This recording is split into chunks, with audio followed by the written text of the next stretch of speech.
I'm interested in whether by 10 years time we have some different models, I guess, for how we can live, and that some people are living those models and they're experiential enough that people can see, oh yeah, that could be me. That is what we could be doing. That's feasible.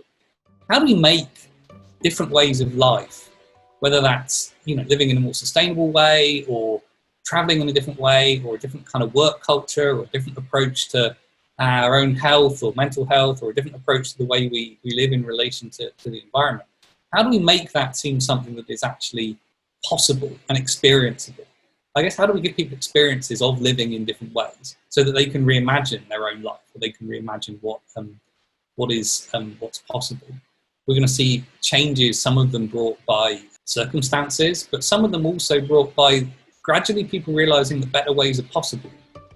And so I imagine experiments that are around people actually living in different ways to how they do now. This idea of living labs, right, which so far have been mostly, they've been houses that have lots of sensors in them. They've been instrumented kind of smart homes that effectively enable researchers to do experiments with people.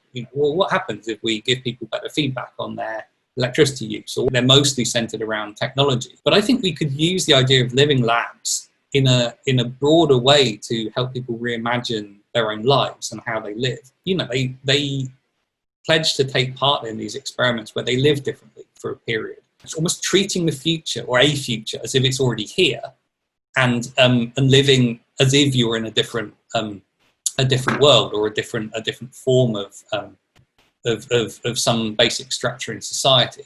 And obviously it doesn't have to be an individual home. I think it would be really interesting to do it at the scale of neighborhoods, or at the scale of districts, so that you could actually potentially people could visit them and experience what it's like to live in a different way. So I suppose I'd like to see the Alliance including members who are practically dedicated to reimagining something in their own context. Particularly it might be their own sector, or it may be a particular place. I think it needs them very much, as well as people at kind of higher levels or more strategic levels, partly to work together, but also to learn from each other.